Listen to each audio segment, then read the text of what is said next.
Hello, this is Dr. Paul Cottrell, and I'm going to be talking about the Olympics opening and this Last Supper motif that they did. And then we're going to transition into a critique of a video about the deep state. And I think that kind of parlays with a previous video that I did about Trump and the attempted assassination and how the deep state and the national security state has circumvented many different presidents, and so please see those videos. I think that was episode 8, maybe it was episode 9 of Zero Gen, or Gen Zero. So what I'd like to do is, before we do that, please subscribe to all my channels. I have 4 channels on YouTube. I have Brighteon, Bitchute, and Rumble. Please be a paid member on my Patreon channel. I have different tier membership with different benefits. And please go to my website, the-studio-reykjavik.com, and you can donate there. You can donate through Stripe, PayPal, or buy me a coffee on the homepage at the very bottom. Better yet, please go to the store and listen to the protocols to increase your health, to increase the longevity, to slow down the aging process with the supplementation and the routines that I do. I offer all very high quality products. This is something that I do every day. And if you pay attention to basically the routine, proper supplementation, proper diet, exercise, proper brain exercises, proper balancing, you're going to slow down the aging process. This can happen. And by following this protocol, you're increasing your years of life and your vitality of years of life. And if you watch episode 1 through 4 of Gen Zero, you will understand why this is important, because it'll give you this opportunity to take advantage of some of the precision medicine advances that are going to start to happen in 2029. This is very important. So if you follow my lead, you will benefit. If not, that's your choice.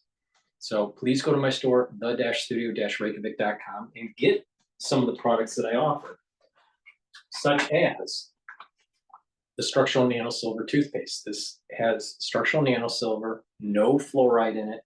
It'll whiten your teeth, freshen your breath, reduce the inflammation on your gums, and with good oral hygiene, you're going to reduce cardiovascular disease and reduce valvular disease. That's really important.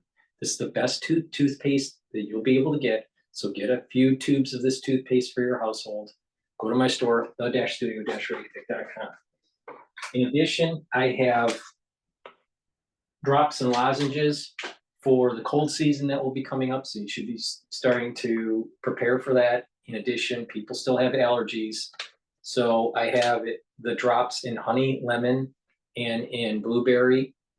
The count is 100, it's a honey count. And the lozenges that I have in stock right now are elderberry zinc in a 21 count. So please go to the store and get a few bags for your household. I have structural nano silver gels, 2 types. I have it in a dispenser, and I also have it in a tube. All right. You apply this on your hands, around your mouth, around your nose, around your ears, around your eyes. Lightly coat your nostrils. It'll neutralize pathogens for 5 hours. In addition, you can use it as a skincare product. It'll help heal wounds. It'll help with acne. It'll help to reduce abrasions and minor burns, speed up the healing process. In addition, you can apply it on your skin and exfoliate in the morning. So you put it on your skin before you go to bed, and then you exfoliate in the morning, and you'll notice that your skin is tighter and clear.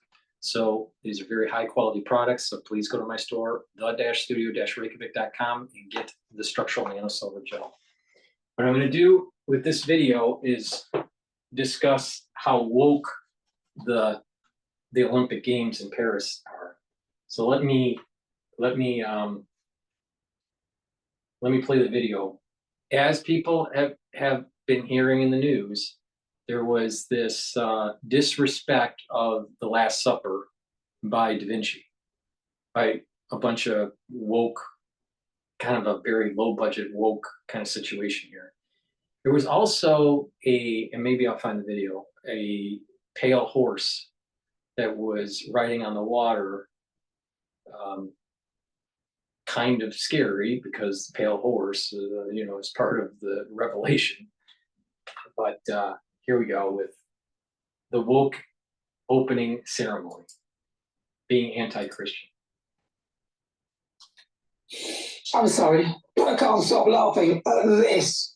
It's the Last Supper. What the hell is going on? Unless you've been living under a rock, you could have possibly missed the havoc caused by the orchestrated arson attacks on the rail network in France, responsible for bringing many, including athletes, to Paris in time for the opening ceremony for the Olympics, which aired last night. But after seeing that, many are wondering why they bothered.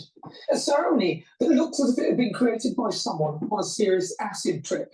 It was a very watery event which began on the River Seine with 85 boats, with the athletes on board travelling through a lesson in French history. Every stereotype was there: a woman in a dress covered in croissants, can-can dancing, Lady Gaga gave a great performance, Moulin Rouge dancers and parkour on rooftops. There was a ring of fire in the sky, and a recently refurbished Notre Dame Cathedral which featured. There were gaffes with country names. South Korea was labelled North Korea. You don't want to do that. There were upside-down flags and a headless Marie Antoinette. Thank God for the closing performance, which was a rendition of Edith Piaf's Hymn to Love, performed by Celine Dion, who is currently battling health issues, though I think God probably would have checked out by now after the woke parody of The Last Supper, which includes a blue-coloured character which could have easily been mistaken for Eagle Piggle from The Night Garden, who I thought was meant to be Jesus, but that actually turned out to be Dionysus, the Greek god of the theatre. Around the table were dancers and models. Now, the announcer doesn't say this, but I think this is an important interpretation I have of what's been going on with events around the world, especially high-profile events like the Olympics. The previous video I did, I was talking about the disrespect of government by its people, and especially I was talking specifically about the presidency, the office of the presidency, and how there's a disrespect that's happening within my country, the United States, by the people, and also a disrespect of the office by the people holding the office, and also elected officials in Congress and how they're disrespecting the office of the presidency. And you could extrapolate that also, or apply it to citizens disrespecting other offices of government, like the judicial branch, judges on the Supreme Court, for example, or House speakers in Congress. So there's a disrespect that's happening to different offices in government, at least in my country, and I would say that it's happening in many different countries around the world, probably even the prime ministership of the UK and what's going on in France politically. So there's this disrespect that's going on in government, within government, and by its people. But there's also disrespect that's going on in events like the Olympics. And what's happening is there's this kind of more push of some sort of ultra-liberal agenda, ultra-woke agenda. And it's very similar to what Gucci was doing with its fashion, right? Tom Ford has his own fashion company that he sold, but Tom Ford was tied to Gucci, right? He was in the house of Gucci. And that's how he really made his name. But this is during that time period where when they were doing the actual fashion shows, that it was becoming not about style and fashion, but more about how much can you shock the audience. This McQueen fashion designer also was kind of a shock kind of like a shock jock kind of fashion designer, kind of in a way where you have, I know this sounds kind of odd that I bring this up, but the shock jock aspects to Howard Stern. Howard Stern applied it to radio. But there was this how do you get the audience to be more engaged or waiting for the next thing that you release by just shocking them? That's not really related to the actual real product. In this case, with Tom Ford and Gucci, it was the real product was the clothing and the design of the clothing, the quality of the clothing. But the actual fashion design, the actual fashion show, was more about how do you shock the audience by the type of model you're using, or the revealing aspects of the clothing on the model, and not so much the actual design. And I think it diminished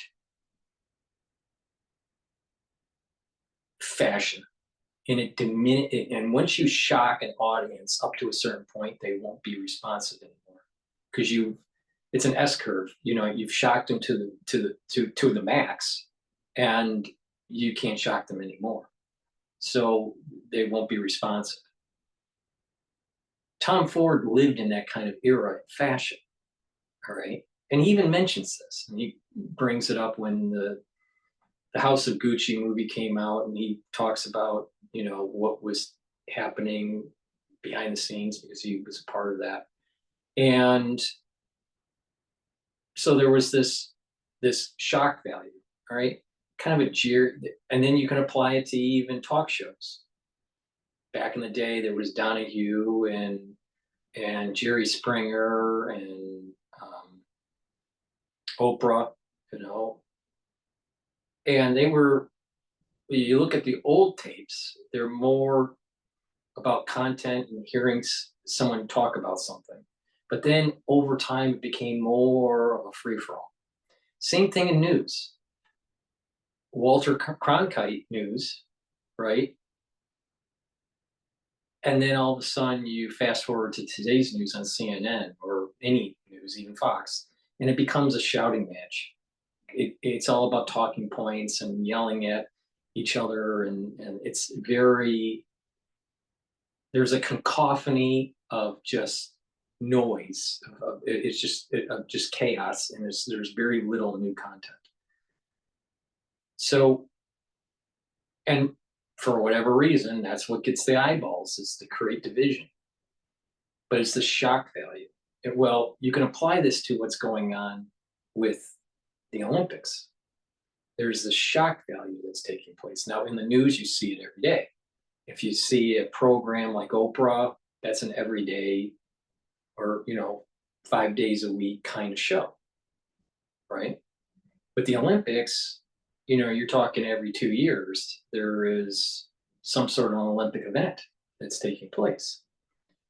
So you're getting this, it's at a little slower rate, it's a little slower frequency than, let's say, the news, but they are promoting these woke agendas, and it's getting more and more.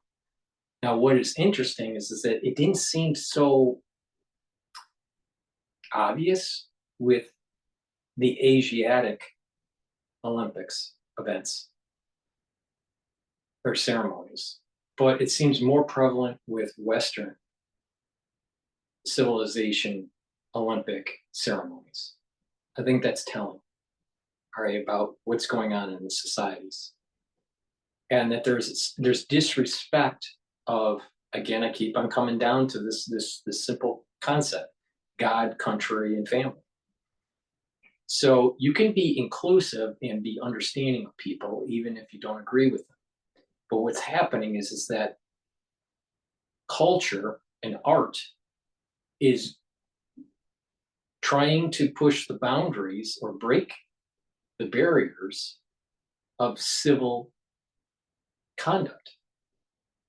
And they did that during the Olympics in Paris this year. by denigrating the Last Supper in a very low budget kind of foolery way.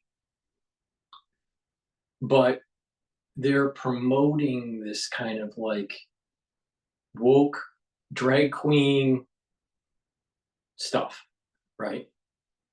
And we need in our society where we aren't in fast fashion or in fast talk or in sound bites, but logical, vigorous debate, but respectful. And we need to be more cultural in the sense of not through acceptance.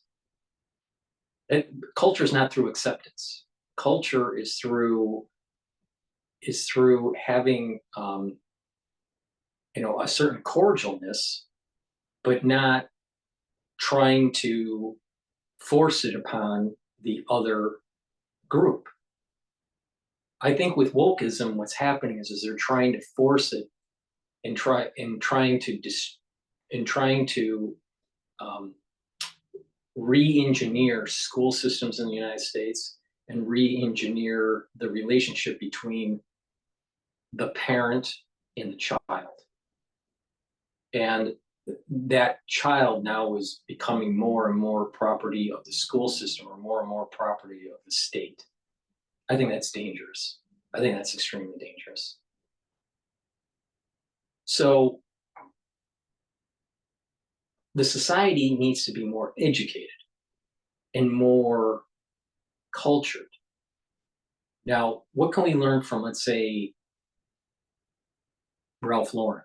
All right, very successful designer, fashion designer. Has a foundation that helps with cancer and has promoted many quote social programs, social justice kind of programs. But Ralph Lauren never took the route like Gucci or Tom Ford. He took the idea that it's about style and long-lasting style and not fashion. And we have fashion of clothing, but we also have fashion of rhetoric. And it's just fast, and it's a fad, and it's eye candy. There's very little substance. But with Ralph Lauren, there is an arc that transcends and it moves through the decades. There's a history and there's a story to it. This is something that we can learn from.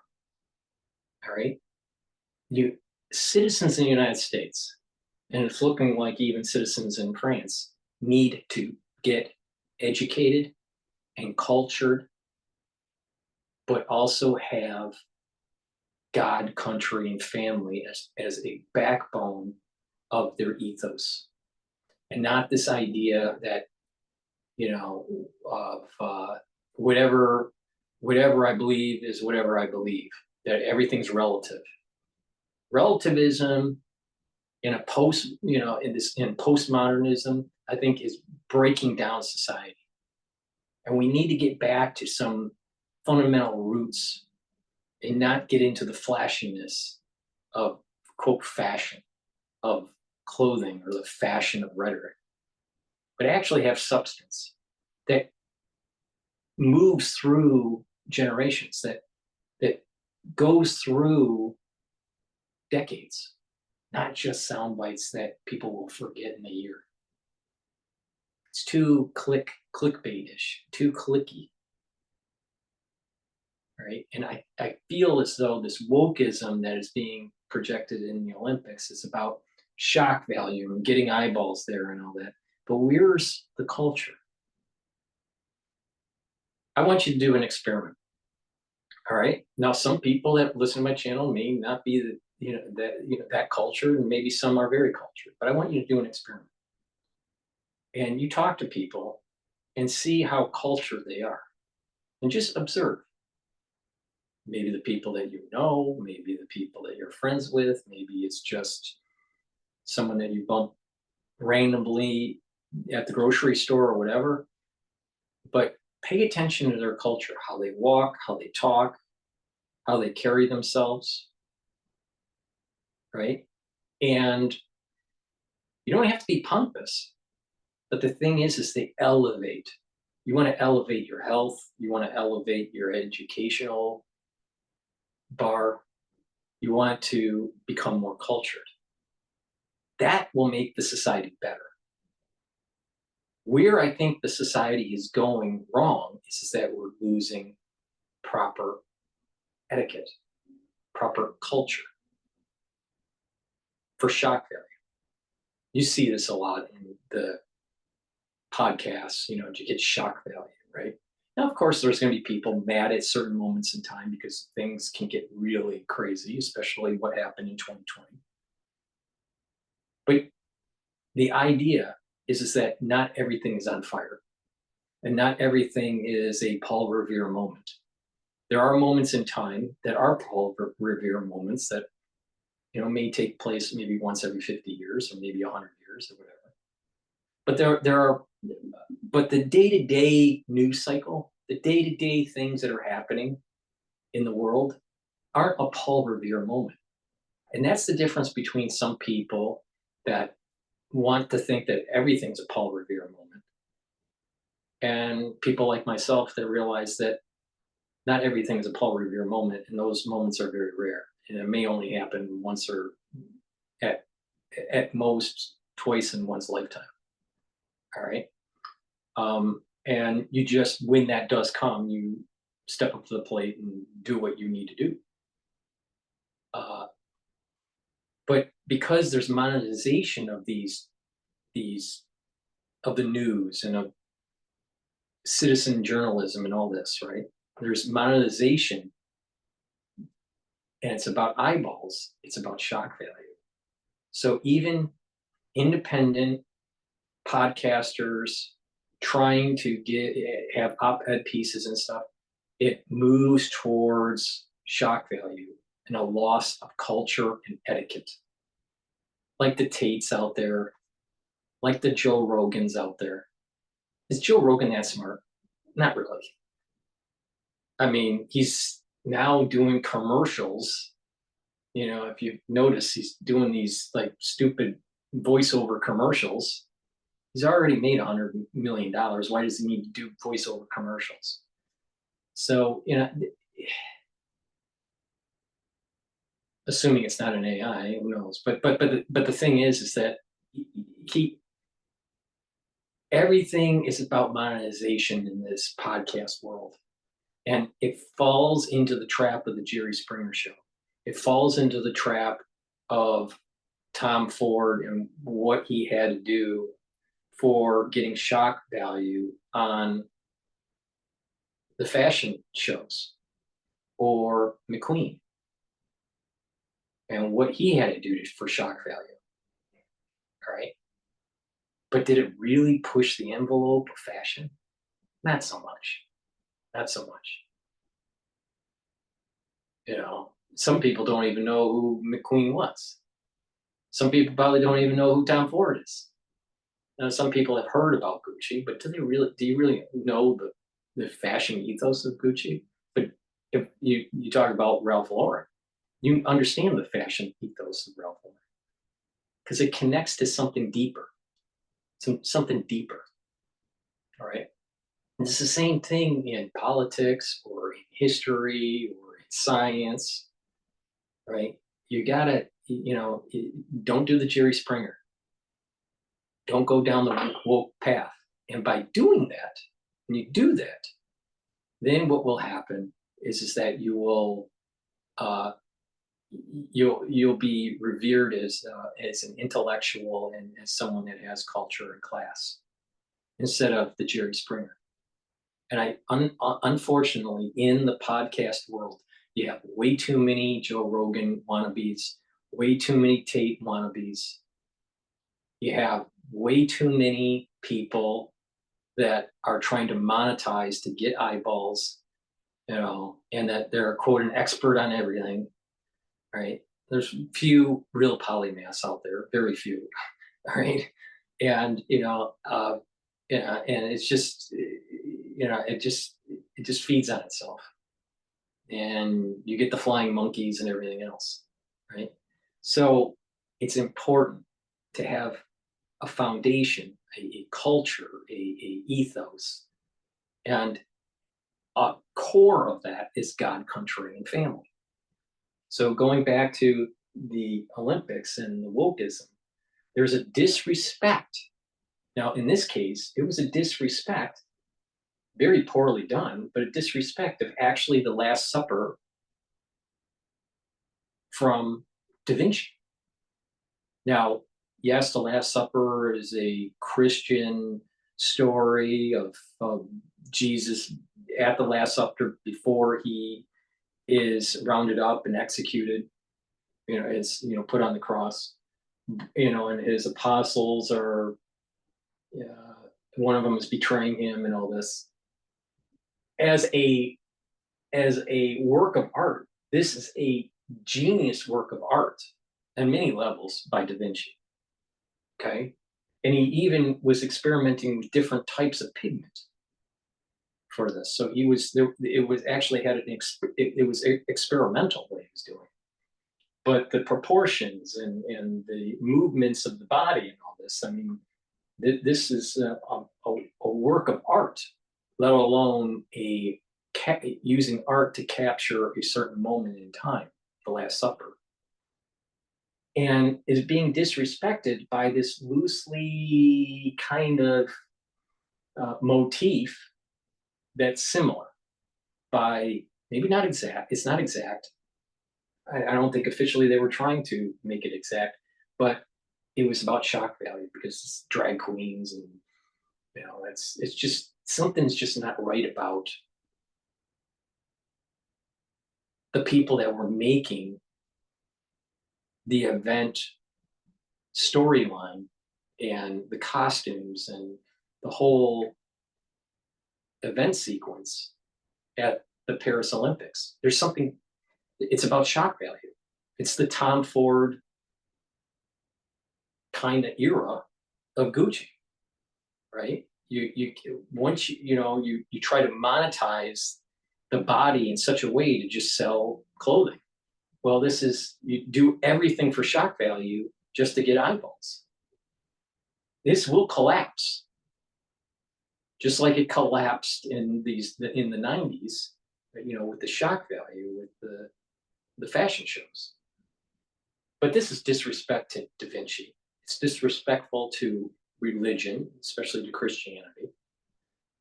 And it's disrespectful in this block ethos of God, country, and family. This is a disrespect of country and God, for sure. And there doesn't seem to be a real strong ethos of patriotism or history of France. France has amazing history. You don't see that in this Last Supper. It's very just it's in very poor taste. So this whole postmodernism, this whole relativism that's taking place in art and in costume design and all this stuff needs to be analyzed, and conservative viewpoints need to be heard on why this is devolving society with this kind of stuff. I mean, if you look at this, which one is more appealing to the eye? Well, obviously the Da Vinci than some drag queens at the Last Supper, or loosely affiliated Last Supper motif. Which one has more artistic mastery? Obviously Da Vinci, not whoever did the costume design for this or the set design for the Olympics. See what I mean? Where's the mastery? Where is the culture? Where's the style? Not the fashion. Where's the style? So let me continue with that video. But before we do that, please go to my store, the-studio-reykjavik.com, and get the structural nano silver soaps that I have. I have many different varieties. This one is charcoal tea tree.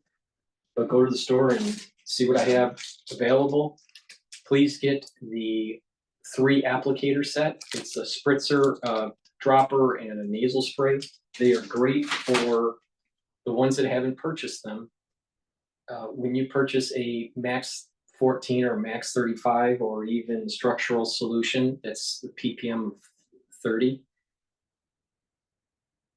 This liquid, you take a teaspoon of it a day or a tablespoon if you're not feeling well, once or twice a day.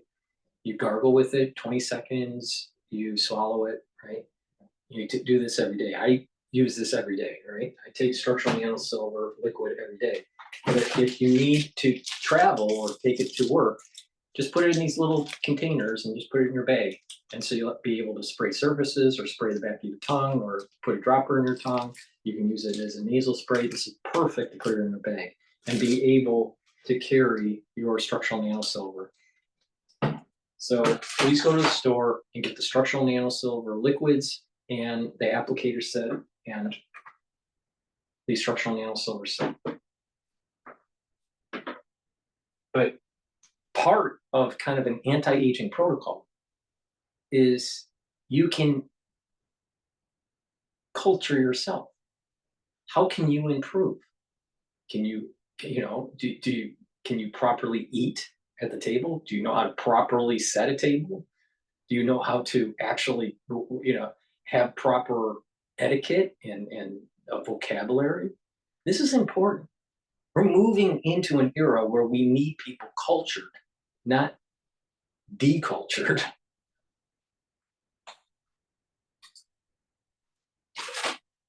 Fashion icons and drag queen Nikki Doll from the French version of RuPaul's Drag Race. One of them even looks like me on there. I think this was meant to be some sort of fashion show with a female DJ. Many called it a woke parody of Leonardo da Vinci's Blood Supper. It was shocking. On X, Elon Musk claimed the performance was extremely disrespectful to Christians, and I'm inclined to agree. Remember what happened with Charlie Hebdo? I can't imagine any other faith taking this lying down. The whole thing was bizarre.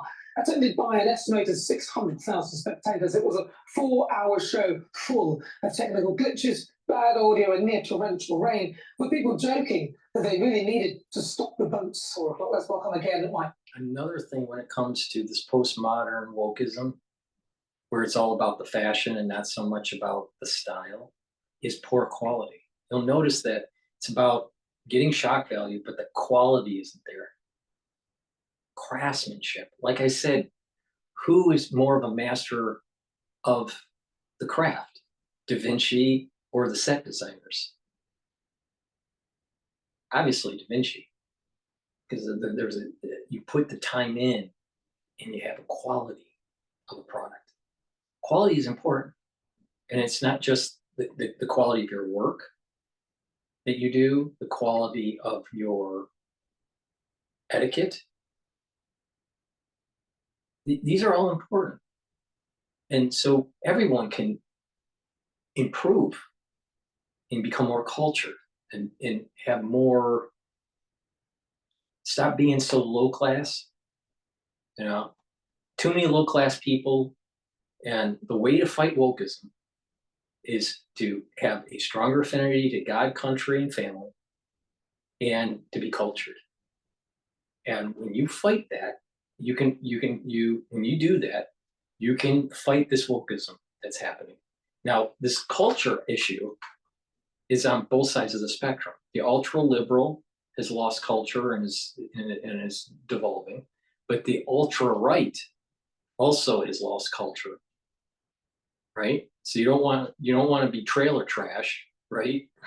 That only votes for Republican, and you don't want to be some sort of woke cheese eating Democrat, All right, there's wine cheese eating Republicans too, but that are ultra right. But the point here is that both sides of the spectrum have lost culture, right? And you can be understanding, and still hold your ground. But the problem is, I'm seeing on both sides of the spectrum, they're devolving. Trump is smart, but he's not cultured.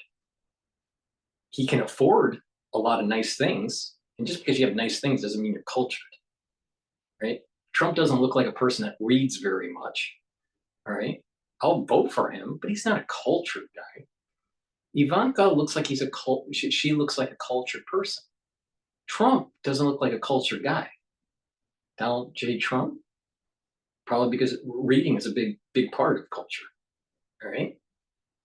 And I don't think that he probably knows the nuances with certain types of artists, with painting or, so he's into marketing. He knows how to market himself. But he went to an Ivy League school. I mean, he's not stupid, but he's not cultured either. Right. And this is the reason why he can be the billionaire that he can eat a Big Mac with a union guy, a construction worker, and he wouldn't have a problem. And that is a skill, right? But the union guy and Trump, Donald J. Trump, need to be cultured.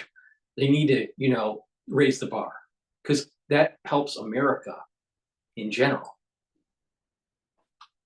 But there's this loss of culture. Channel, broadcast from Congress Missy Cundy, as a former Labour Party. I'm starting with you. Did you manage to observe the opening ceremony? Sadly, I did. I was watching it kind of between my eyes, up behind the couch. Oh. Catastrophique is what I call it. And I think the French state should hang their heads in shame. I really do. They've not only insulted more than half of their own country, but the rest of the world. The Olympics is supposed to bring everyone together and unite. All this did was insult. And Leonardo da Vinci must be turning in his grave with that. I mean, what, by the way, if drag queens got to do with the Olympics? I was totally embarrassed. I think France should be embarrassed. And would they have done this to other faiths? Would they have done this, to Hindu, Islamic? And, I think it's really insulting as a Christian. I'm of Roman Catholic faith. And I was totally shocked. And so many others are too. Well, I mean, I think it wasn't the most triumphant of opening ceremonies. I didn't see the whole thing.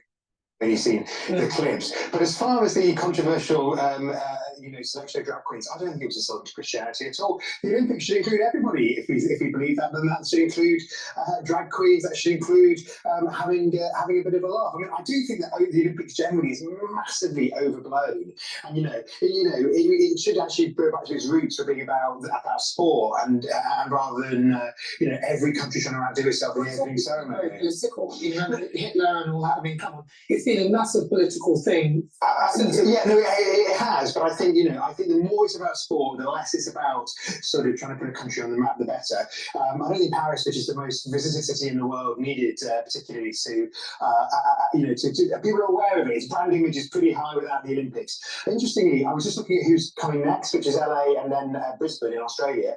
But the one afterwards, Stockholm in Sweden is bidding for it on a very scaled down, saying we're going to spend less money, we're going to concentrate on the sport, and and try and do it in a more sustainable way, which seems to be quite a good idea. But what about the fact that not only that, but they got things wrong like North Korea, South Korea. That's unforgivable. I mean, I thought Dionysus looked like Papa Smurf, and I got confused. Yeah, there was a picture of him, but there's a different one. Yeah, but I don't know why that was a different shot. Yeah, he looked like Papa Smurf. Yeah, and the thing, I got confused because I thought, hang on, the Smurfs are from Belgium. I mean, it's been nice to the Belgians, but turned out it's meant to be Dionysus, and it'll be nice to the Greeks. Yeah,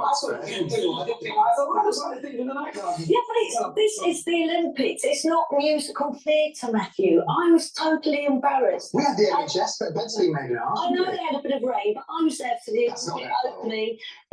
France has an amazing amount of history, going back to pre-French Charlemagne times, right? All the way to modern era.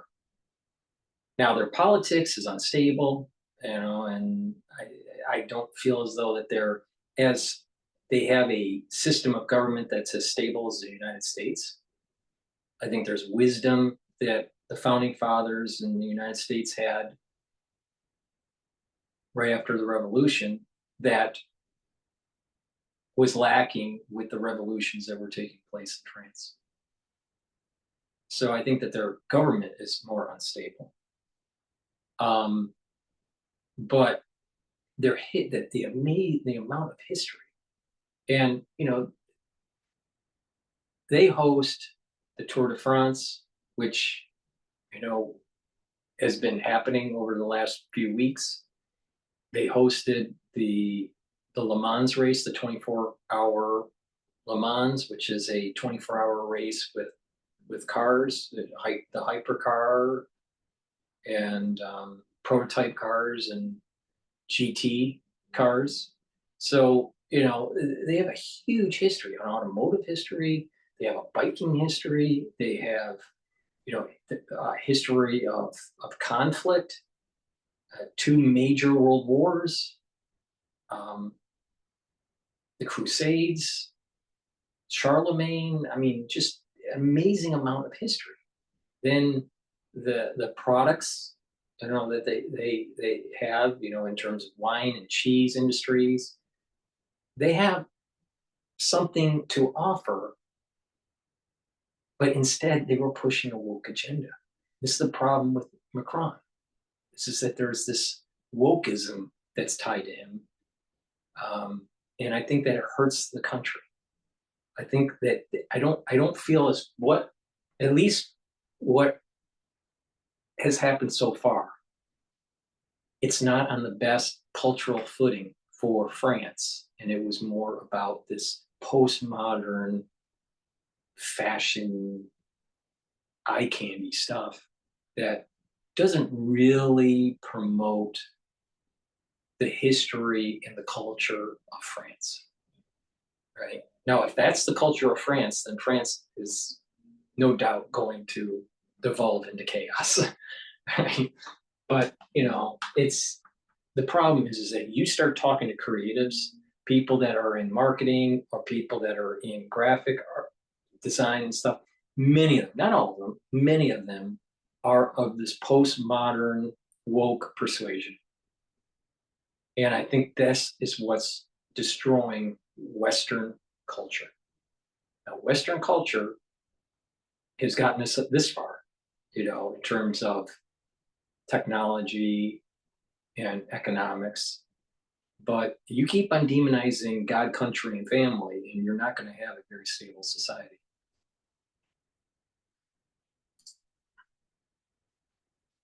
In 2012, let me tell you, we were incredible next to this shambolic mess. But what's the thing like for you with all this stuff? People were complaining in 2012 that the Olympics opening ceremony with their sort of hymn to the NHS and lots of kind of symbols of our industrial past was all a kind of woke Labour left-wing conspiracy. Who gave the Woke Brigade charge of this whole event?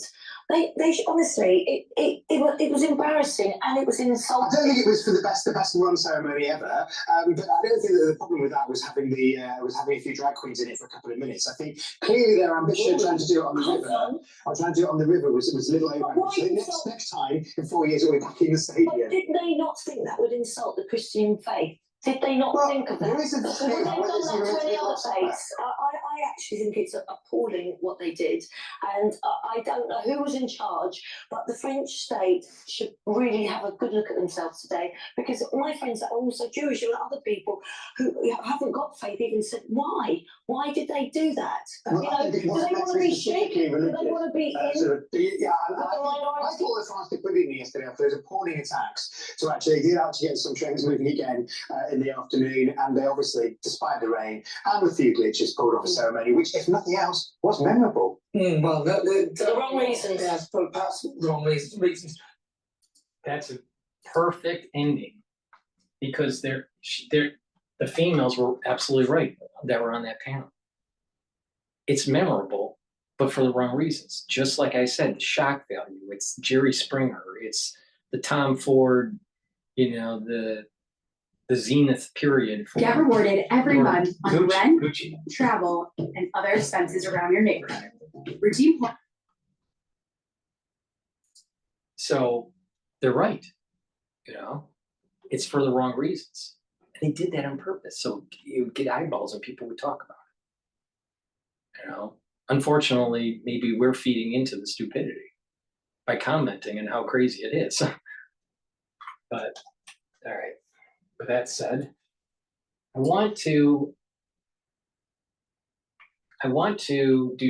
do a critique of a video here. It's called The Deep State Explained. So I haven't seen the video, so we're going to do all this live, right? We're going to do this just off the cuff and see how it goes. But I think it'll be interesting because I think this dovetails really well in the videos I've been doing about Trump and the national security state and the power of the national security state.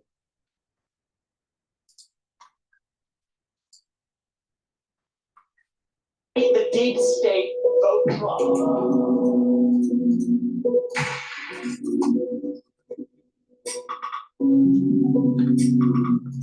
Hey, John. Hey, Hachi. I'm having a really hard time wrapping my head around this story. I'm not. Yeah. And this concept of deep state has been so, I think, poisoned by politics and Trump sort of using it for everything that he doesn't like. And it kind of makes it hard to approach it earnestly. But I think we have to keep digging. Like, I think there's something here. Is the deep state real? Is the deep state real?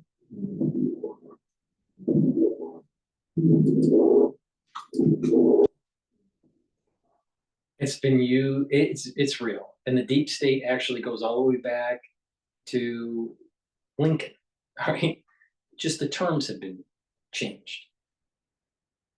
This situation is that you have a consortium of people that are in power that work behind the scenes to try to overthrow people or assassinate people, or in modern times, do a manufactured consensus and move people into a certain direction.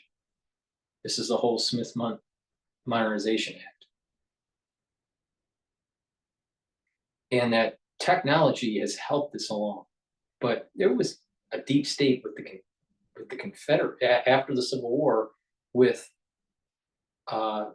Southern states trying to circumvent Congress. There, you know, after Lincoln's assassination, that carried on for 100 years, all the way to Lyndon Johnson and JFK. So the deep state has been there for a long time. It's just the terms, just powerful senators or powerful congressmen or powerful states that could slow down or prevent certain civil rights legislation. There is a lobby group that has gotten stronger over the years as part of the deep state. The military-industrial complex that Eisenhower was talking about. So Eisenhower came in after Truman. He was, you know, questioning this. JFK said that of secret societies and a government that could circumvent the will of the people. That's another way of saying deep state. Deep state has been around for more than 100 years. All right. It's just that it's morphed on how we describe it.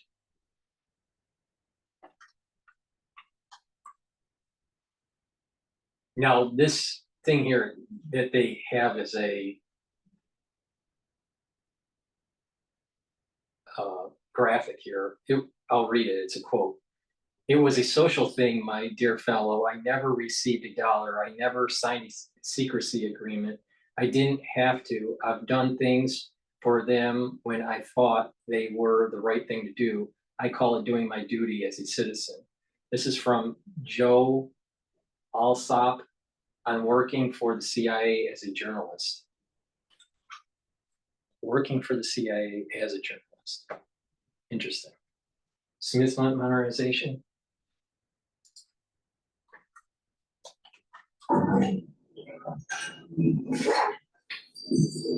There's this moment in the 60s where you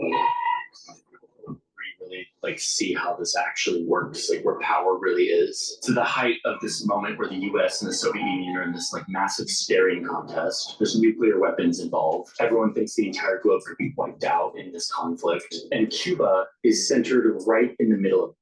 Before we continue, it's really important that this started to really take hold during Truman's administration, where he starts the CIA. He didn't want to do it. And he also was part of Operation Paperclip because he needed the technology coming from Germany, but he had this edict that stated that no one that was a Nazi should be coming into the country. So the CIA was whitewashing some of these things, right? So, you know, this whole deep state operation type stuff is really taking hold in a modern form during the Truman administration. And what was going on in the Truman administration? The beginnings of the Cold War.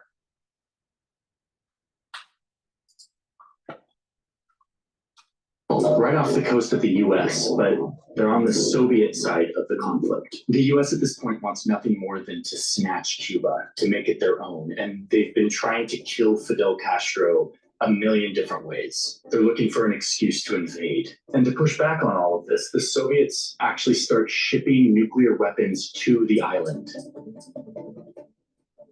The US has no idea until one day a spy plane is flying over the island and they snap this wild photo. I mean, it doesn't look like a wild photo, it just looks like a random field in Cuba. But you zoom in and you see canvas tents, trailers, missile launch equipment. I mean, the US government immediately knows what they're looking at here. The world's most destructive weapons are actually hiding under these tents, ready to launch, sitting right in the United States backyard, right off the coast. Nuclear war 103 miles away. Within the past week, unmistakable evidence has established the fact that a series of offensive missile sites is now in preparation on that imprisoned island. It's a crisis, a Cuban missile crisis. And one man in Washington, D.C. suddenly has a really difficult decision to make. Everyone around him wants him to. Now remember, how did they get that far? Well, again, it is Truman and Eisenhower. Eisenhower had a plan in place before he left office where there was this operation to overthrow Cuba. And the military might have been support. When I say military, our US military might have been used as support, air support, if things went wrong. But the CIA thought that they could handle it. And obviously the Bay of Pigs happened and there was a big fiasco.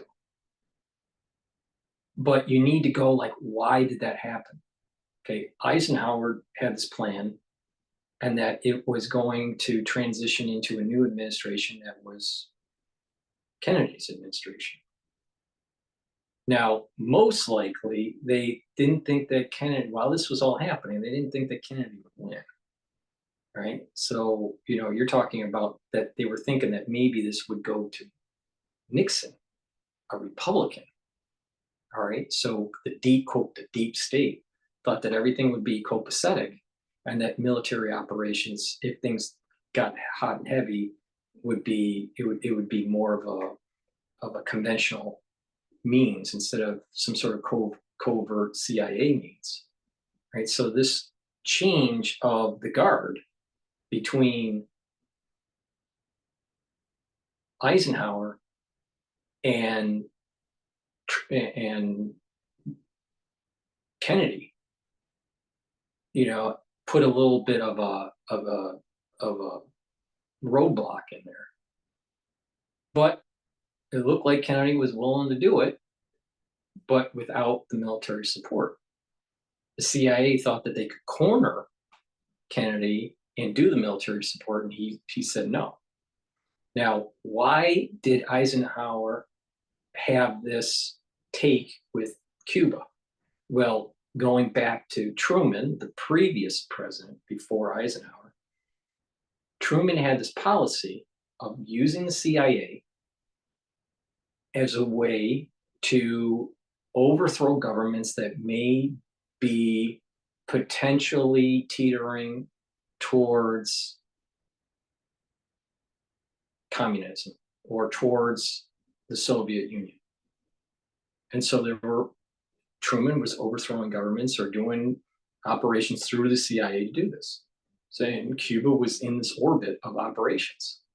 So, it's interesting that they're only focusing on the Cuban Missile Crisis, at least in the first 3 minutes of this video.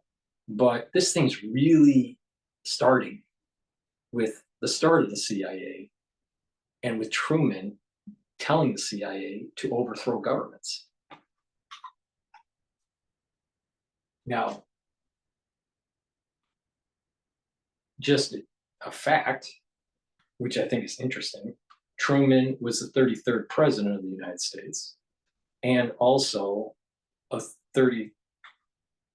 he was also a Freemason. I thought he was a 33-degree Freemason. In addition, Democrat. So the deep state really takes hold in its modern form through the Democratic Party.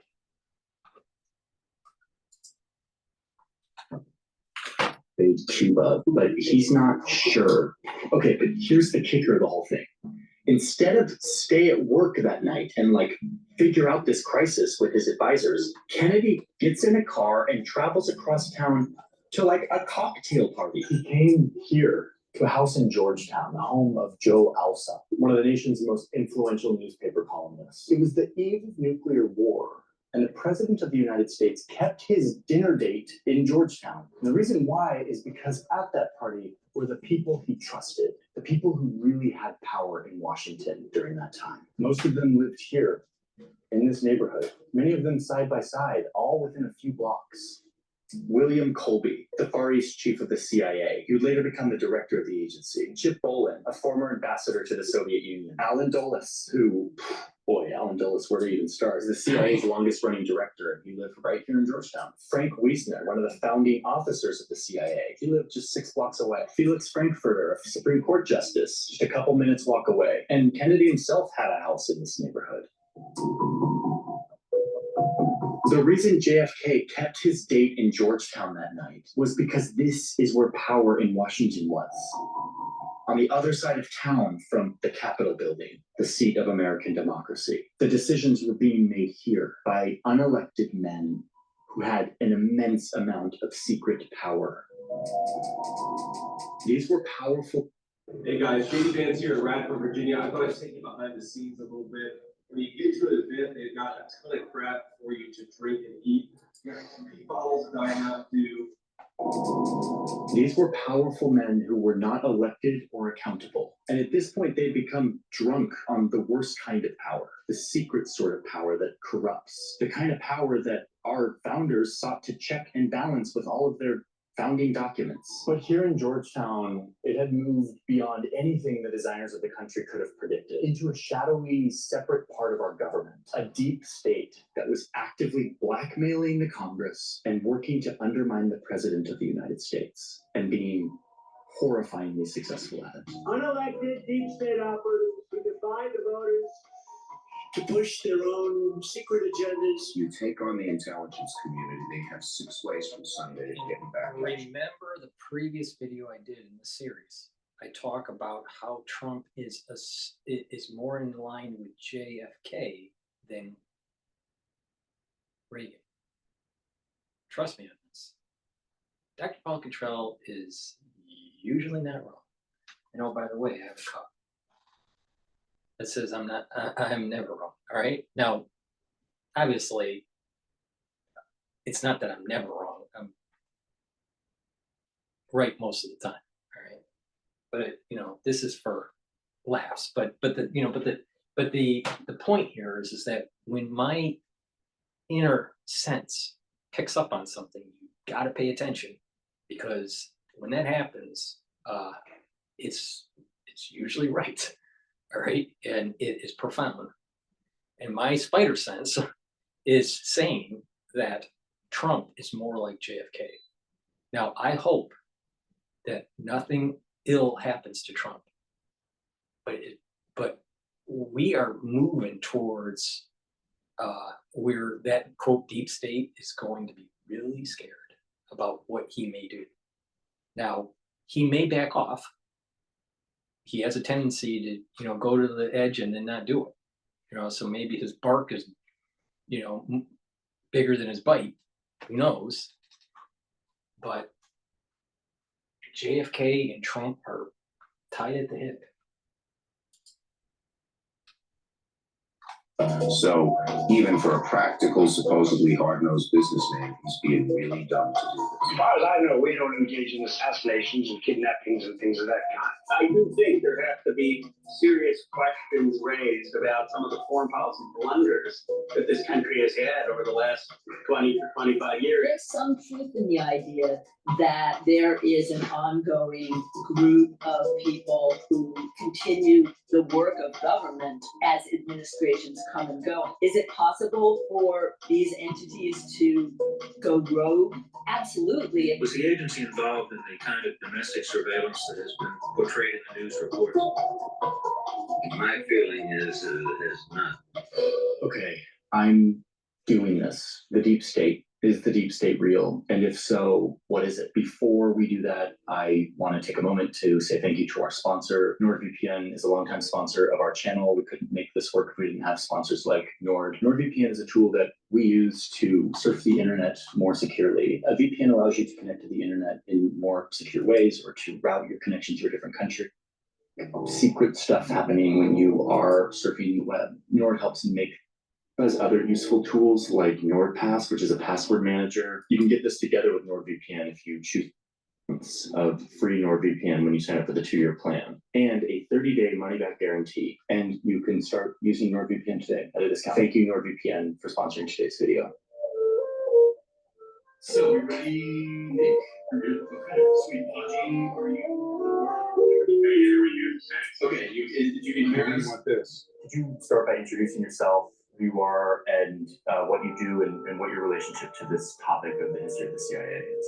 Yeah, so my name's Jefferson Morley. I'm a journalist in Washington. I've been a journalist in Washington for the last 40 years. In the old days, spy agencies were a war thing. When the US was at war, it would set up an international spy operation to best wage that war. And then when the war was over, they would pare down or totally get rid of the spy agency. The thinking here was that a spy agency took up a lot of resources and threatened civil liberties. A lot of power concentrated into a bunch of unelected people. Worth it during war, not worth it during peace. But then the biggest war of them all came to America's Pacific doorstep, and it changed everything.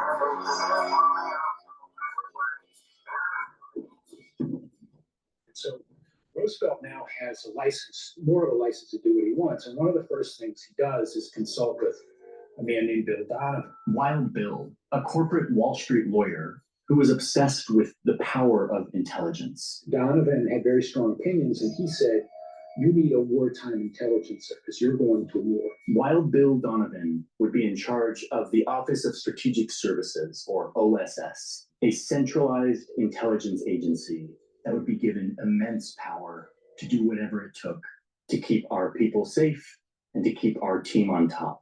This was the birth of modern intelligence, a euphemism for spying and lying and cheating and deceiving and sneaking and breaking, coercing, dividing, and conquering. No idea was too crazy for the OSS during this time. Like, one OSS psychologist had this idea that Hitler could be demoralized if they just showed him a vast quantity of porn. Paramilitary operation. Strapping explosives to a bunch of bats and letting them loose over Tokyo. Guys skiing into Nazi-occupied Norway. Making fake companies, recruiting off Wall Street from all of his old colleagues, bringing in bankers and movie directors, fake radios. The fake banks and the fake companies carried on after the war, and that helped with these conduits, with supporting old Nazi officers to help reboot actually Germany. Anything to demoralize, divide, or confuse the enemy. The OSS is the first intelligence agency that the United States ever has. Oh, and one of Wild Bill's favorite things to do was to have parties at his house. Are we the first ones here? A big night. Plan and plot is up. Too many advertisements. $10 can help Gosh, fund she's so powerful annoying. ads to reach undecided voters nationwide. $10 can help. The plan and plot is up. Instead of donating to the Democratic Party your $10, please go to my website, the-studio-reykjavik.com, and donate $10 on Stripe, PayPal, or Buy Me a Coffee. That helps support my work because I have thousands of free videos out there. Please go to my store, the-studio-reykjavik.com, and get the all-natural deodorants that I have. I have citrus, and I have peppermint, lavender, and tea tree. They're made from essential oils from the Himalayas. It has no aluminum and no baking soda in it. It helps to slowly detoxify your body. You use it every day. This deodorant is for males and females. In addition, we have also developed a even better bar. This is a skincare bar that you can use every day, or you can just use it on wounds. But it's a multi-purpose bar. It's made from the essential oils from the Himalayas. It's all natural. And what you do is, if you want to do it as just a daily skin routine, you rub it on your skin. You can rub it on your face. And what you'll notice is that your skin will get softer and smoother if you apply it every day. You can put it on a wound or an abrasion, minor burn, and it'll help to heal it quicker. You can put it on acne. And in addition, if you pull a muscle, or if you have a muscle ache, just rub it on the muscle and it'll relieve the pain. So use this Even Better bar every day as a skincare product, but the Even Better bar is multi-purpose. So go to the store and get this. Get a couple bars of this. This is a very high quality product. All right. So, and please go to the store and take a look at the supplements I offer. Vitamin D3, it helps to, so it'll help to bring in the calcium, absorb the calcium, and it's a gene expression cofactor. This gene expression cofactor will help with cellular processes, but it will also get rid of cells that need to go through apoptosis, especially if they're infected. So D3 taking every day is very important for your health. So go to the store and get the vitamin D3. Lignans, very important to boost up your immune system. It is for males and females in a post-2020 era. People need to start taking supplements that boost up your immune system. You need a healthy immune system. Trust me on this, incidences of cancer are going up. You need a good immune system. So take the lignans every day from my store. It's a powder, mix it with your food. It also helps males and females have proper hormonal balance. So this is a dual product, dual use product, dual functional product. Again, I like being able to offer to my customers dual use type things. So lignans will help boost up your immune system, but also help to have the proper hormonal health for males and females. Really important. When you get your endocrine system in balance, in homeostasis, and you help to improve your immune system, your body is getting healthier. Your body is starting to be able to fight disease better. And you slow down that aging process. So go to my store and get the lignans. With his friends in Georgetown. a neighborhood in Washington, D.C. that is strikingly beautiful. Here is Bill Donovan's house. It's now worth $17 million. It's beautiful. And this is where he would have a drink and chat with other Washington power brokers. He would recruit new agents from American high society, earning the agency the nickname Oh So Social. Pretty clever. Okay, but remember that spy agencies like this were a war thing only. And the war ended in 1945. And the OSS got dissolved. The forces of Germany have surrendered to the United Nations. What do we do with the OSS now that we're at peace? And Truman says, we don't want to risk having an American Gestapo. A political police. His meaning, especially in the context of having just defeated the Nazis, was, that's what led our enemy astray. They had a secret intelligence agency, the Gestapo, which wound up enforcing political norms and enforcing tyranny. And we don't want to risk that. Here's Harry Truman doing the right thing and signing a piece of paper that says that the OSS can no longer exist. I mean, Truman was freaked out. He's like, this was really great to help us win the war, but this is way too much power in the hands of unelected officials holding secret information. But it was this is where Truman was right on the edge of doing the right thing, and then he was pushed over to do the wrong thing because he ushers in the CIA after that. The genie back in the bottle would prove to be an impossible task. Is it significant that all these guys live 4 blocks from each other in Georgetown? Yeah, it's very significant because they're the product of this wartime culture. This is one party that just has to turn out right. Here is target number 1 for the Reds. Who's in the bullseye? You are. So there was a brief moment after World War II when the Cold War didn't exist. We were at peace. But then, almost immediately, tension started to rise between these two great empires that had been allies to defeat the Nazis, but were now skeptical of each other. And senators were suddenly declaring that it was impossible to know where war begins and where it ends. The Soviet Union and its agents have destroyed the independence and democratic character of a whole series of nations in Eastern and Central Europe. And this is when all the intel people that had run the OSS, many of them who lived in Georgetown, by the way, start calling for the resurrection of the OSS, a centralized intelligence agency that we can use to fight this new global war with the Soviet Union. But no, say a bunch of other lawmakers, the Constitution wasn't designed for us to put so much power in the hands of men who are doing secret things. Doing this will result in a police state run by power-grabbing bureaucrats.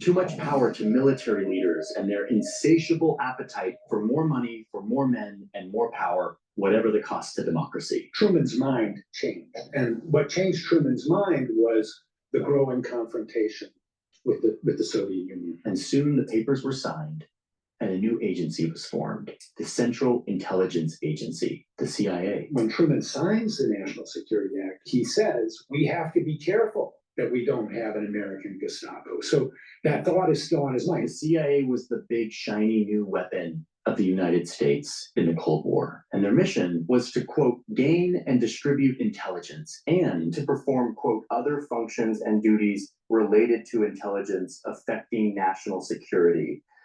What does that mean? Everybody knew what that language meant. Everybody knew that that was, and we just weren't going to talk about it because we didn't want to write it down on paper. Like, what do they do with this vague mandate of national security? Oh boy, they go to town.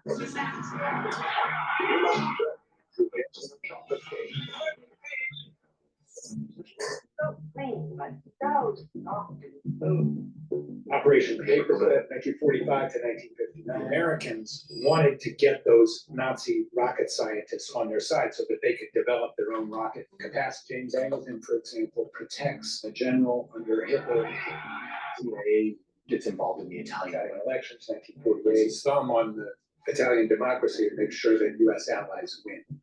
Operation Ajax, coup in Iran, 1953. The CIA and the MI6 organized a coup to overthrow the democratically elected government. Now that we encourage the Shah to take that action, I will not deny. CIA coup Guatemala, 1954. Of course, bananas. Again, democratically elected government, reformists wanting to engage in land reform, the CIA overthrows it, really at the behest of the United Fruit Company. CIA is now helping American corporations. The influence of American corporations on the CIA actions.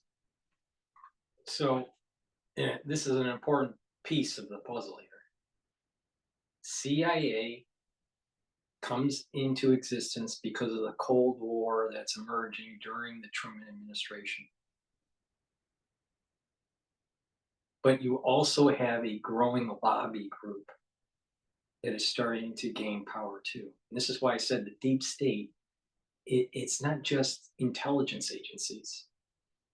The deep state goes all the way back to the Civil War, all right? Because you had these strong senators in Congress and governors of southern states preventing legislation for civil liberties, for racial liberties, and civil rights things after the Civil War. They were stonewalling this stuff. So there was this contingency that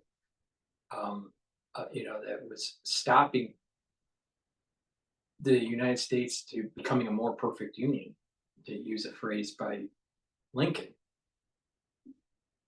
But you also have the deep state is deep governors, deep senators from different locales, especially the southern states.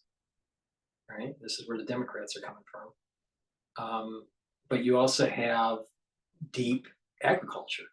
Well, deep agriculture, those are all that also involve many southern states too. So we had this confluence of intelligence gathering and that intelligence agency ballooning out. And then you also have this lobbying group that's starting to gain more power in Congress. And then now, all of a sudden, the lobbying group is using the CIA as their own militia.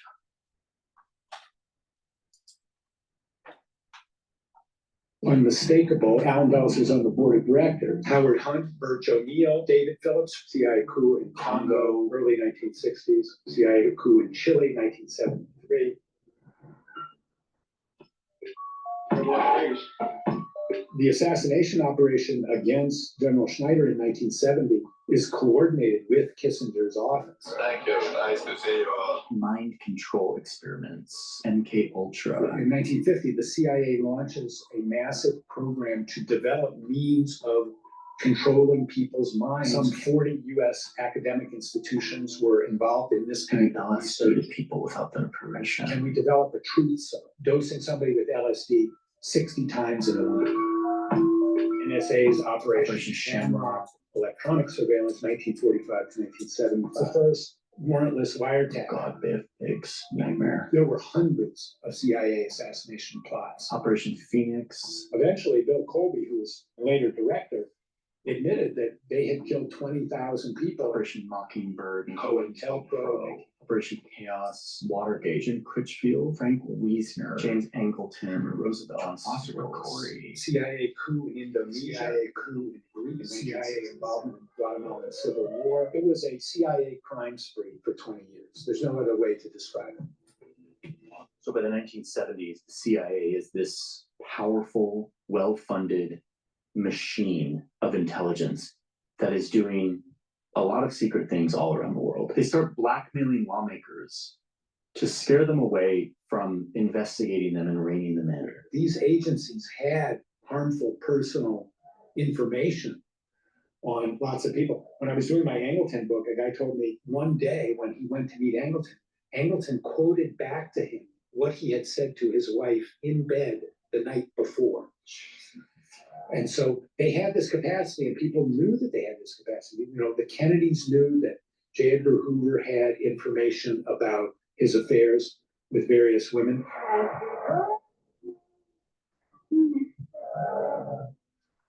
I used to get so stressed out about when I was going to do everything that was on my task list until I figured out how to get AI to schedule my day. So This kind of knowledge that they had, Hamilton and Hoover were masters at using those kind of secrets as leverage. Kennedy had this thing hanging over his head, and he knew Hoover, had that on him, and so, he couldn't fire Hoover.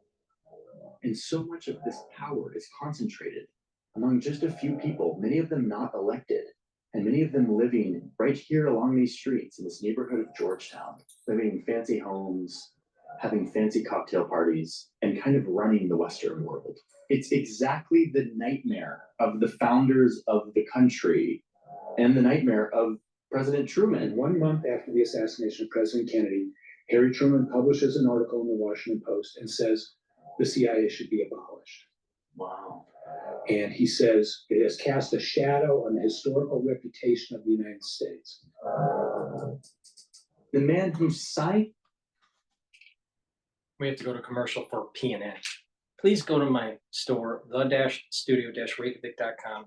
And if you're worried about the CIA and it can't, stop its encroachment in your life, and you can't get sleep, you need to go to my store and get the Goodnight formula.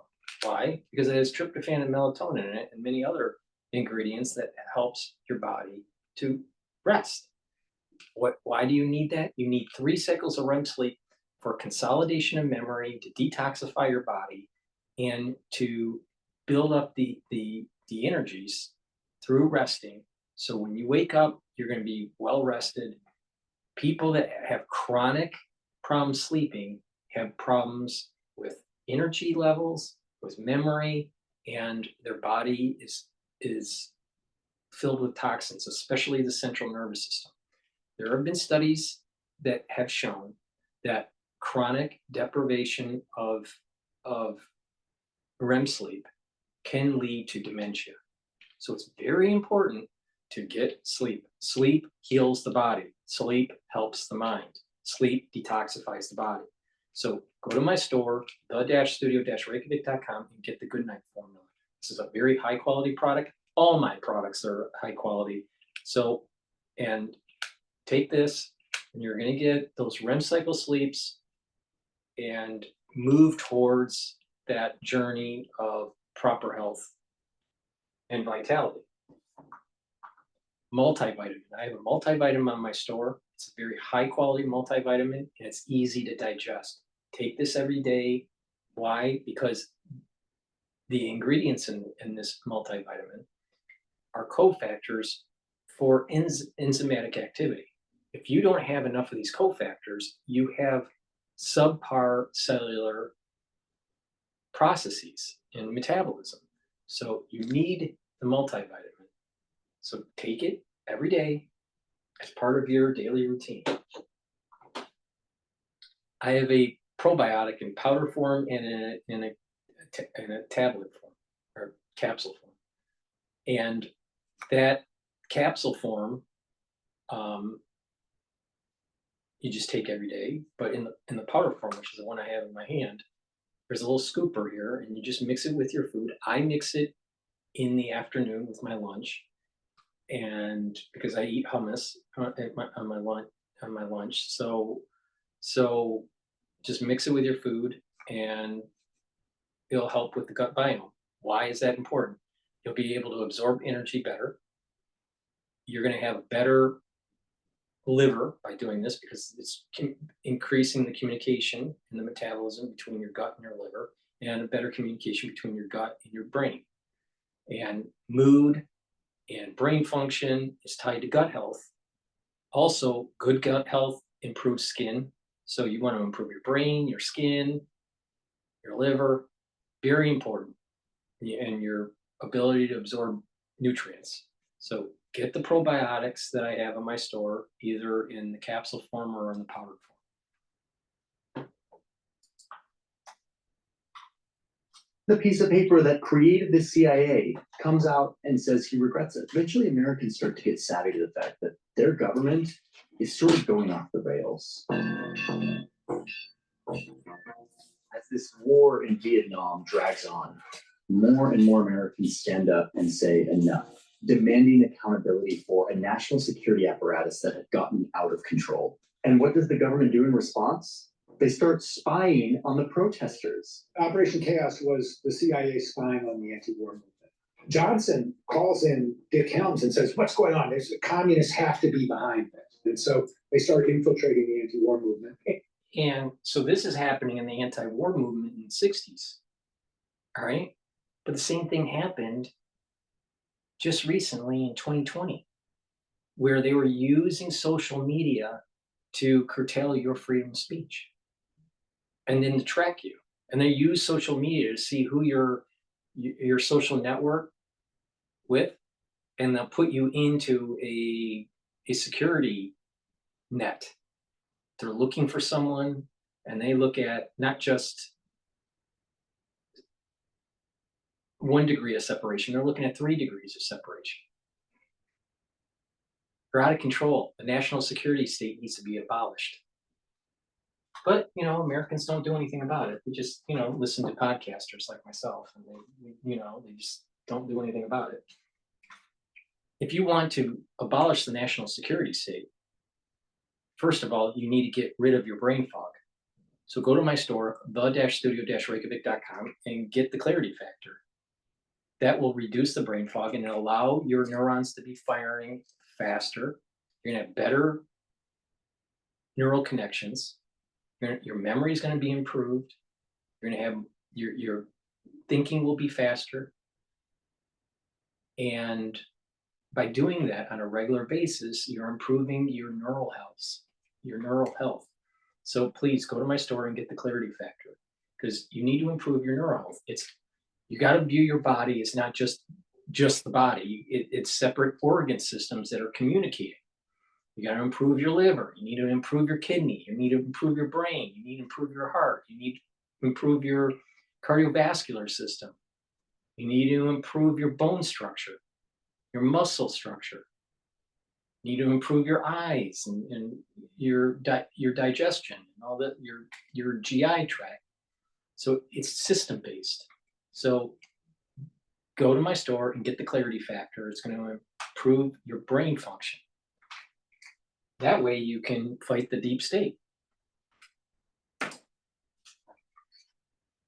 And they come back in about a year and they say, well, Moscow and the North Vietnamese, they really like this anti-war movement, but it's not controlled by them. It's not funded by them. It's pretty much an American thing, but that doesn't change anything. And chaos continues to grow. And eventually by 1970, there's 30 officers working on it, hundreds of agents. And, the ostensible purpose of chaos to detect the foreign hand. I mean, chaos was in existence for 7 years. Every time they were asked to report on it, they came back and said, it's not foreign controlled and it's not foreign funded, which was obvious to anybody who was involved in the anti-war movement. There were a lot of people inside the CIA saying, we're spying on our wives and kids, basically. They're going to the demonstrations and we're reading the reports at night. We shouldn't be doing that. Are we planning to exterminate an entire people? What have we become as a nation? Americans were waking up to the fact that these unelected men were wielding way too much power and spying not only on the entire world, but on Americans themselves. Hey guys, J.D. Vance here in Radford, Virginia. We've got a great rally here. People are excited about President Donald J. Trump and getting him back in office to promote peace and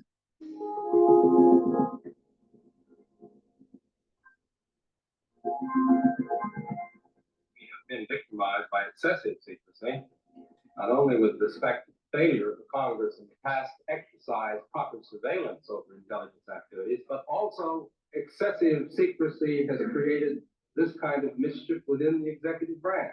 Senator Frank Church helped lead the charge of taking all of these secrets and excesses and thrusting them onto the national stage and shining a light on them. There has never been a full public accounting of FBI domestic intelligence operations. The American people are learning for the first time just how bad this was. 800 witnesses, 10,000 documents, where their secrets were shared.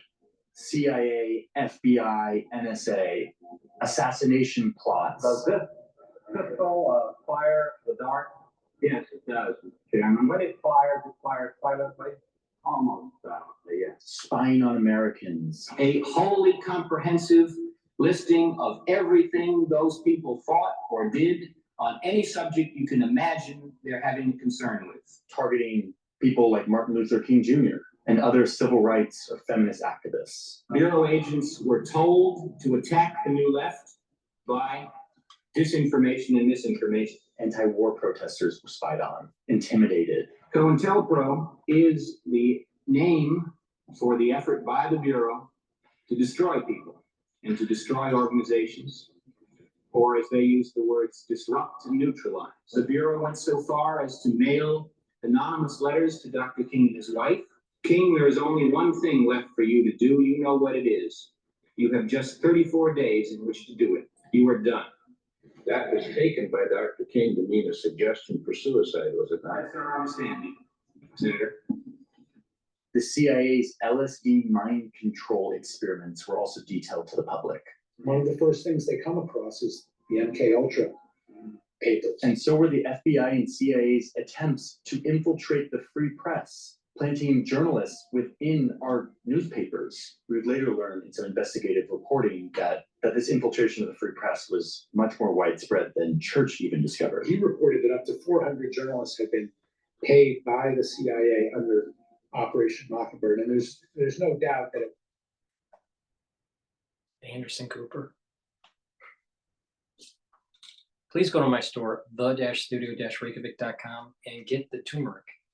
This is an antioxidant, but it also brings down inflammation. Very important, because by bringing down inflammation, your body's going to be healing. And you also take it with ashwagandha that controls the blood glucose levels that reduces inflammation in your vascular system. When you do this on a regular basis, you're going to slow down that inflammation. You're going to be controlling your blood glucose levels, and you're going to be slowing down the aging process. You're going to allow the body to be healing. And by reducing that pro-inflammatory response, you're actually healing and boosting up your immune system.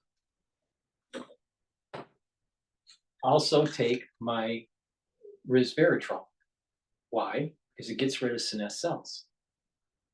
When you do this and you couple it with C60, you're going to slow down that aging process, and your tissues are going to be younger. All right? So take resveratrol and couple it with C60. Now, what is C60? C60 is a very strong antioxidant. You can get it in a 2 ounce, a 4 ounce, or an 8 ounce configuration, either in extra virgin olive oil, MCT coconut oil, or in avocado oil. You take a teaspoon of it a day, you take it every day, and what that will do is it will neutralize the free radicals in your cells and boost up the mitochondrial health, and you'll have more ATP, you'll have more energy. And when you do this on a regular basis, you're going to notice that your skin is better, your eyesight's better, your hair is healthier, and your metabolism is better. It's just your overall body is soaking up all those free radicals that you built up, and that by doing that, your body is now healing and aging slower. Before your workout, take it before the workout. It's best when you take it on an empty stomach for better absorption, but you'll recover quicker after your workout when you take C60. So get it in the 2 ounce, the 4 ounce, or the 8 ounce configuration, either in extra virgin olive oil, MCT coconut oil, or avocado oil.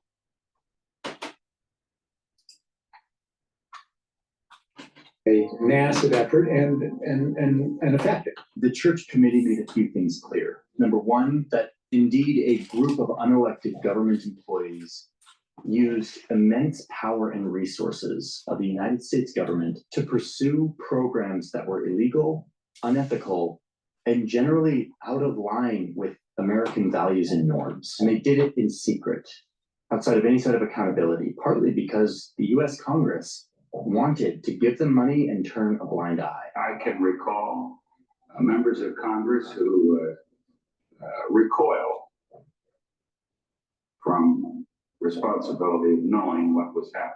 Members of Congress who said, "Don't tell me, I don't want to know." I think that is an indictment of the Congress, just as severe as any indictment which is labeled against any of the intelligence community. When Dulles wanted to get approval for the CIA budget, all he had to do was take a top line number to the chairman of the Senate Armed Services Committee, and he would say, "This is what we want for this year." And the chairman of the Senate Armed Services Committee would say, "Okay, that's what you've got, and please don't tell us anything about what you're doing with it." And so there was no internal challenge to this world of CIA people. But here's the other thing that is so crucial here, which is that when you listen to these hearings, you see people who thought they were doing the right thing, who thought that they were doing what they needed to protect the country during a very scary time. After a 30-year period, all of a sudden you woke up one morning and here was this creature that had been created that no one along the line had ever really contemplated. Each of these steps that I think initially were innocent, honest steps. Many of these agents were earnest patriots, but they were operating in a system free of accountability and transparency. Even within the deep state, there are people who are doing things for altruistic and good reasons, and then there are people who are doing things for their own selfish or bad reasons, and exactly how many are in each category is sort of impossible to delineate. I got sucked in when I should have known better, and where many other more intelligent, sophisticated people got sucked in other areas. So after the church committee, all kinds of new oversight regulations come in. There's new committees formed, there's new regulations, and suddenly the intelligence community now finally has some kind of oversight. The deep state was reined in. Now, they did fight back. Church was undermined and intimidated by these agencies. CIA people, I mean, they hated Frank Church. Jim Angleton would go around and say Frank Church was a KGB agent. Dick Helms raged against him. Kissinger. They couldn't believe that U.S. Now, you intelligence notice was being... that there's a similarity between the church hearings in the 70s, 1975, I think it was, and fast forward to today. You start going against the CIA or the FBI, and you're just a Russian spy. Sound familiar with what the agencies were doing to Trump? On the other hand, Americans were like, "Oh my God, this is what was being done in our name." But overall, this is a story of American democracy doing what it's supposed to do, rein in the worst impulses of humans with power, and in the process, avoiding disaster, at least for a few decades. One of you is about to be elected the leader of the single most powerful nation in the world. Have you formed any guiding principles for exercise of this enormous power? When it comes to foreign policy, that would be my guiding question. Is it in our nation's interests? Peace in the Middle East is in our nation's interests. Having a hemisphere that is free for trade. Just one day before the attempted assassination. Isn't this ironic that it's actually RFK Jr.'s ad that pops up while we're covering the CIA, deep state? But before we go to his commercial, please go to my store, the-studio-reykjavik.com, and get the B-complex vitamin. This is very important, especially the first 5 vitamins help with the mitochondria and boost up your energy levels.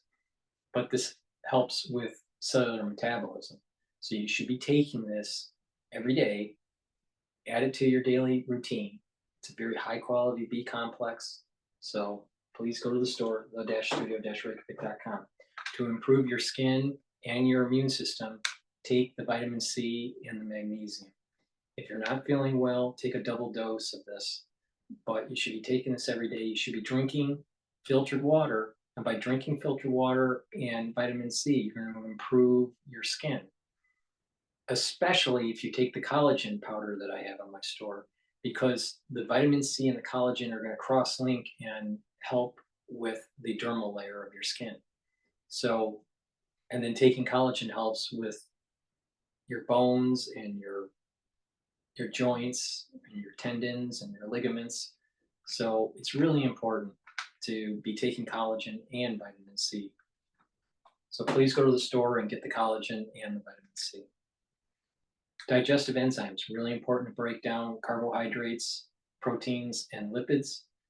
That will help with the absorption and reduce the load on your pancreas, because your pancreas produces these enzymes.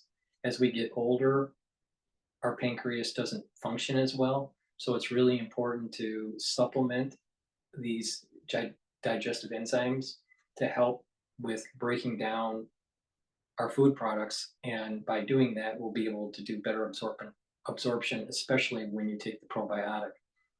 In addition, if you're working out, by taking this is going to help with the recovery of the workout. So please go to the store and get the digestive enzyme complex. This has fibrinolytic and proteinolytic enzymes in it. The proteinolytic enzymes helps to break up glycoproteins. That's important because we know what's, on surfaces of things that happen to be released in 2020, which is glycoproteins, right? So you can break up those proteins with the digestive enzymes that are in this. But in addition,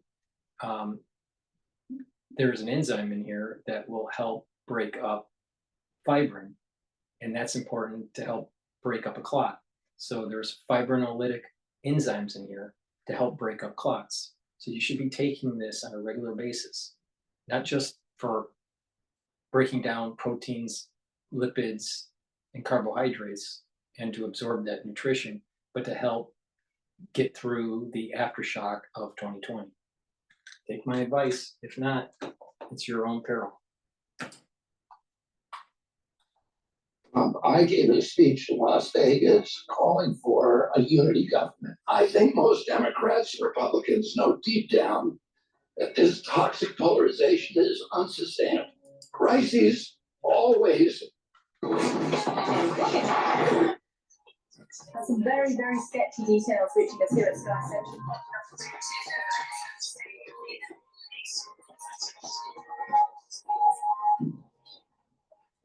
A new threat.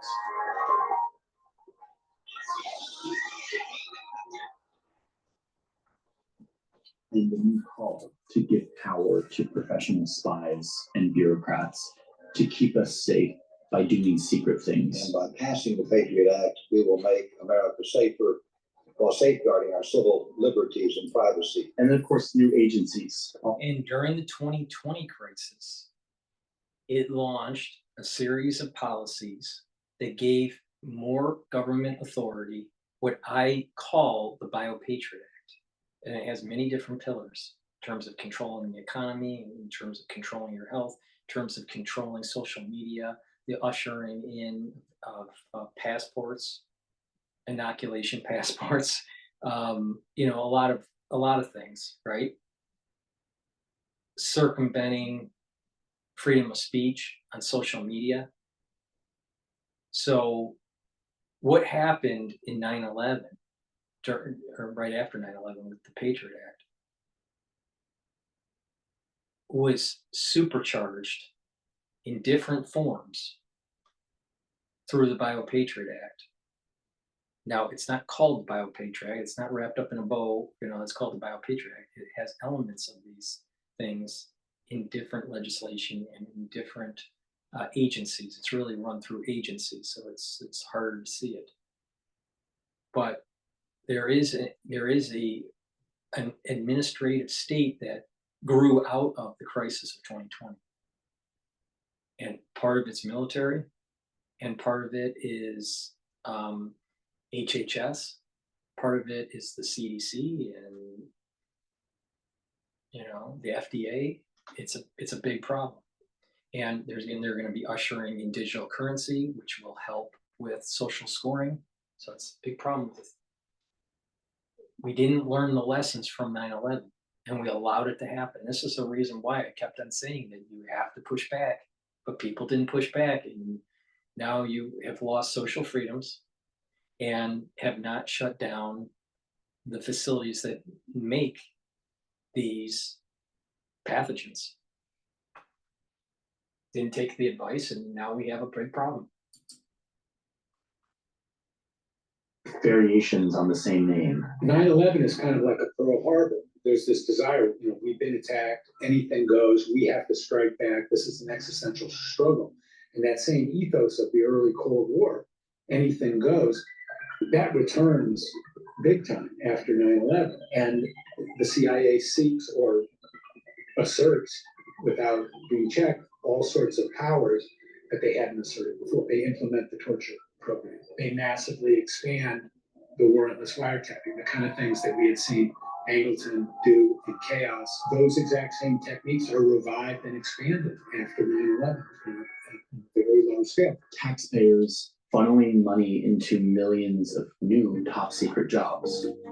22 Capitol buildings worth of new office space that spring up all around this area where I live to house all these new secrets. And inside them, waterfalls of new programs, so many weirdly named programs that no one leader could ever hear about, let alone regulate all of them. There's not a whole lot of effective oversight on something that has grown so big and so bushy. And none of which should be known to the public. That is, until someone who's worried that history is repeating itself decides to spill the beans. Our breaking news this evening is the identity of the man who sent the Obama administration into defend and explain mode this week. His name is Edward Snowden. He's an American former CIA employee and computer technician. Today he came out as the leaker of classified NSA documents that spell out these secrets. And we all kind of wonder, what if we actually need this now? What if we need all these dark windows and top secret PowerPoint decks where they design how they're going to spy on us? What if our safety relies on what happens inside of all these buildings? So we keep funding them. But in doing so, we must at least acknowledge what we're doing here. We are trading a portion of our freedom in exchange for a sense of security. And in the process, we're creating and feeding kind of a new branch of our government power. One that operates outside of this elegant triangle that the founders constructed to trip up the corrupting forces that run the risk of always possessing men with secret power. Most everybody agrees that there's overclassification, there's way too much information that's classified, but information is power, and the fewer people that have it, the more power the people that do have it have. And the result is that when the most powerful man in the world arrives to the most powerful house in the world, promising to rein all of this in, to rein in the excesses, he actually finds that he can't. He's not able to change much of it. Instead, he sits there and watches much of the things that he critiqued grow under his watch. The thing that he's supposed to control, he finds he doesn't have that much control over. These targeted strikes against Al-Qaeda terrorists are indeed ethical and just. Secrets keep us safe, but secrets also degrade this delicate thing that we have called democracy and accountability. That is, until we save ourselves from their everlasting seductive pull. The United States must not adopt the tactics of the enemy. Means are as important as ends. Crisis makes it tempting to ignore the wise restraints that make men free.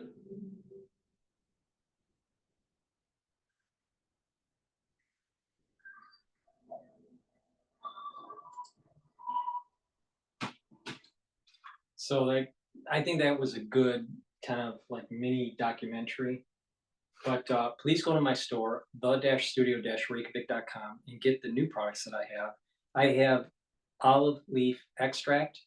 This helps with the immune system and the circulatory system.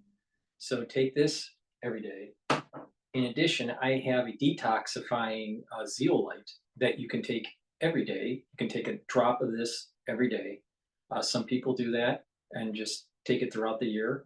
Others will take it over only, over a month period or so, a few drops, and take the whole bottle. And once the bottle's done, they're done for their detox for the year. Sometimes they do it twice a year. I'm of the type to detox once or twice a year with the zeolite. Some people just do a drop a day for the whole year or so. So there's different ways to do it. But the way zeolite works is it's a positive charged molecule that will soak up toxins, chemicals, and heavy metals.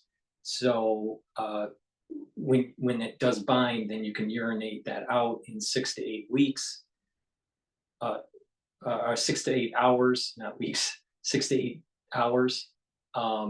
So it will bind the molecule because zeolite is negative, and the other toxins are positive, and so it'll bind. It will be excreted through your kidneys. You'll urinate it every 6 to 8 hours, and you're slowly getting rid of those toxins. Now, what's important here is that you need to talk to your doctor if you are on medication, because if you are on medication, taking zeolite may bind to your medication and make it less effective, and you're urinating out your medication. So if you are on medication, you have to talk to your doctor first to make sure that you can take zeolite so it's not affecting your dosage. So, but many people that are doing detoxification that they're not on meds, so you don't have that problem.